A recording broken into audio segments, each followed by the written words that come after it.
I do see the fit in Kansas City because it's a team that's got an established quarterback that can deal with a big personality, especially a guy that's used to getting the football who, maybe would have to have a different role. And, for a little context, guys in the two deep at wide receiver in Kansas City, Jimmy Holiday, Jalen Royals, Cyrus Allen. Those are the names in the two deep. Remember, this is a Kansas City team that did a lot of things on the defensive side of the ball, especially in the draft. And so they've essentially said we're going to rerun it with our starting receivers from a year ago. Who knows what's going to happen with Rashee Rice, what his availability will end up being for the entirety of the season. I think that there's value in Stefon Diggs in some role, a veteran receiver in some role, a team that's good with a quarterback that can handle him. So that's why Kansas City makes more sense than a team with a young quarterback, that's just starved at wide receiver that thinks adding someone with his talent and experience is helpful. So, I think it needs to be a team like Kansas City. All right, so we're throwing out all these teams, but Jeremy, what are you actually hearing about the interest on Diggs? Yeah, Laura, I'm hearing he's going to have a market closer to training camp. I was told that at least 5 teams that need a wide receiver have been checking in. Now, they got to deal with some of the baggage and the headlines. They are what they are. But here's why Stefon Diggs, I'm told, is confident. He had 1,000-plus yards last year, really playing on a snap count of around 55% of the snaps coming off an ACL. He feels he's going to be better this time around. I'm looking to the DMV, Laura. That's where he's from. Commanders certainly need a receiver. I think they're looking for more of like a speed option at this point. We'll see. There are several veterans they could look at. I don't think it's going to be Brandon Ayuk at this stage. Right. And the Baltimore Ravens, they have really made a living at times signing retread receivers, veterans who are accomplished, who are in their 30s, who can come in and help. Yeah. Tim, anything surprise you about those 3 through 5 spots? I think Joe Burrow is way too high. Oh, wow. He's been in the league 6 years. He's started every game of the regular season just 3 times. That's half.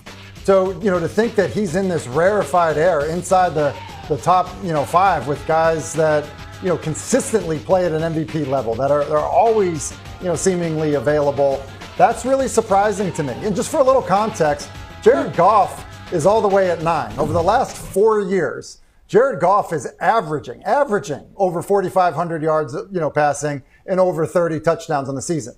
Burrow has thrown for over 4,500 yards in a season just twice. He's thrown over 30 touchdowns just 3 times. So I do think like there's this element of, look, when Burrow's on, he's on. He has the comment of, look, the window is my entire career. And he's probably right about that. But you have to get to the point where you're available. And listen, Matthew Stafford would, probably had an element start to his career like this in Detroit. But to me, I don't think you can have him inside the top 5 when it's a 50-50 proposition whether or not he's going to start every game for you that season. So I texted Aaron Donald after the Myles Garrett thing and asked him, and the response was like, very positive, but also let me see, if I still got, after 2 years out, he was kind of questioning himself. Then we see video of him at the Rams practice facility with some pads, I believe, getting a workout in. Is Aaron Donald playing alongside Myles Garrett for the Los Angeles Rams with the Super Bowl in LA with the returning MVP as quarterback on the other side? Pat, that's exactly what it was. He told the team that he wanted to go there, work out, see how he felt, see how he reacted, see everything that went along with being back in pads on the football field and seeing how it made him feel. Now, I don't know what he told him about that after he went through those workouts at the facility, but I really think it was just a trial method to see how his whole body reacted, how his mind reacted to being back out there. And again, I don't know where he would be more appreciated, celebrated, wanted, respected than in that locker room with the Rams, with Myles Garrett, with a plan where they could play him 12, 15 plays a game. What? Use the spots that they need him most. Have him on a line with Myles Garrett. Myles Garrett get double and triple teamed. Aaron Donald would not get that type of attention again. I mean, it's an unbelievably attractive arrangement for him. It's just a question of whether he wants to go through and do it. My guess is, in the end, that he will. Just a guess. Hell yeah. Because obviously he's thinking hard about it. There are a lot of people that want him back there. He has to make the decision ultimately, but I mean, I would think it's got to be awfully enticing for him to come back and play this year when the Super Bowl will be in LA. Well, Bill Barnwell putting in some work here during the offseason. Take a break, Bill. He wrote an article ranking the skill groups. That's wideouts, tight ends, and running backs of all of the 32 teams. And here's his top 5. And remember, this is based on each team having the same average quarterback. The Lions top Bill's list behind All-Pro wideout Amon-Ra St. Brown, followed by Puka Nacua, Devontae Adams, and the Rams. The Bengals, Falcons, and 49ers round out the top 5. So Bill, there's so many talented teams in your top 5. Why did the Lions grab the top spot?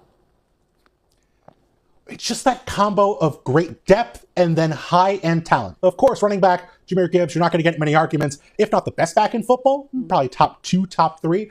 Amon-Ra St. Brown, 3rd in receiving yards in the NFL over the last 3 seasons. A legitimate number 1 wide receiver, so tough, so physical. Jameson Williams might be one of the 2 or 3 best number 2 receivers in all of football. Might be a number 1 for a fair amount of teams, given his speed and ability to create after the catch. And then Sam Laporta has had some injury issues, but really efficient, has been a threat in the red zone. A mismatch if you get him against the linebacker.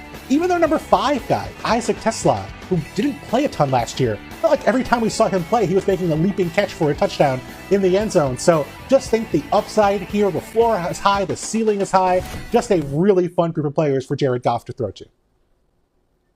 Yeah, I considered making a case for the Rams, and I think they're close. But ultimately, I found myself agreeing with Bill. I have the Lions at number 1, 2, for all the reasons you outlined. And I would add, I think just looking at the skilled players, the interchangeability of them, the fact that they can use so many of them to do different things and sometimes take on the same roles. Jahmyr Gibbs, I think, has proven himself to be quite good at running between the tackles, maybe more so than people expected, but he's also an exceptional receiver. He's so good with the ball in his hands in space. Sam Laporta is a tight end, but he can run option routes with the best of them. He can win downfield. He's got great hands. And then Amon-Ra St. Brown is a receiver, but he blocks like a dang tight end, right? So you have them on the field at the same time. You can just do so many different things with these players. And then to top it all off, Bill mentioned this too, they have some really good depth too. You know, for me, it's not just about the quarterback. It's about the entire team. Justin Jefferson should never have a season like the one we saw last year. He is one of the, if not the best receivers in football, and he was really limited by quarterback play.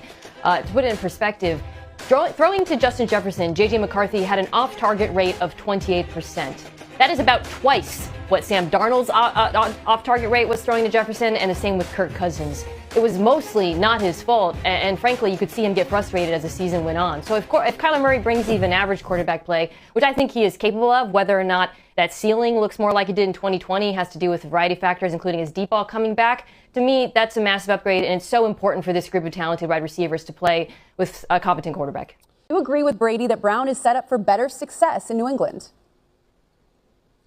I'm going to take the bold stance that Tom Brady is correct about football and agree with the GOAT here and say, yes, this is going to be a great fit because there's something missing from A.J. Brown in Philadelphia that we saw in Tennessee. And those were those play-action in-breakers over the middle of the field, what he did best during his time in Nashville. At over 1,000 receiving yards on play-action pass catches between the numbers in 3 seasons. That was more than 300 ahead of any other receiver in football over that time frame.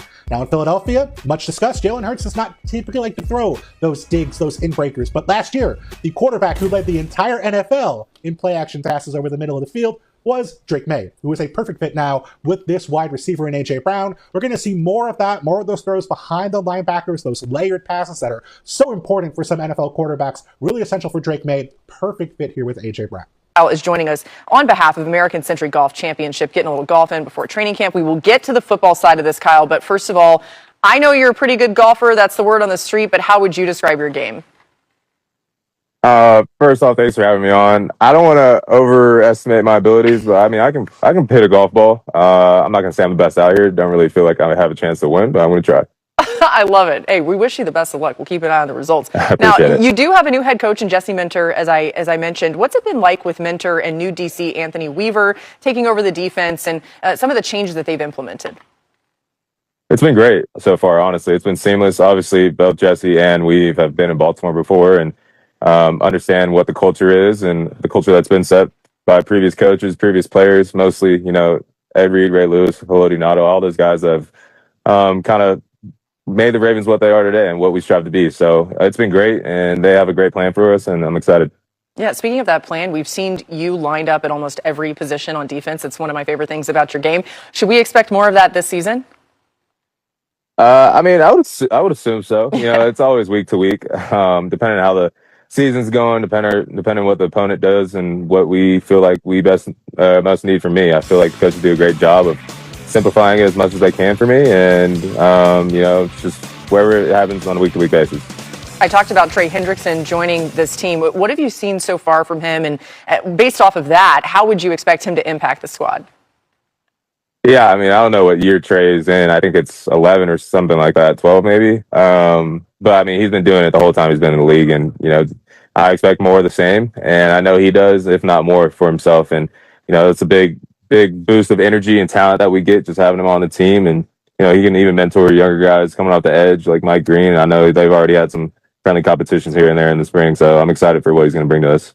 Yeah, what's his presence been like? We know what he can do on the field that you're talking about and some of that mentorship even, but what is it like to have him, even just in your small experience so far with him, in the locker room and just around the program? Yeah, he's a good guy, funny guy, doesn't take everything too seriously, but when it's time to work, he works and just goes about his business, isn't super loud, but he's loud on film when you see him out there. So I think it's really important for us to have somebody like that. It's kind of a silent leader and leads by example, and sets the tone, just whether it's running to the ball in practice or getting to the quarterback. It kind of raises everybody's level. Lamar Jackson's been there throughout a lot of the preseason work so far. Just what's it been like to be around Lamar this particular time of year, and what's he saying about his expectations about next season? Yeah, I mean, I think the best thing about Lamar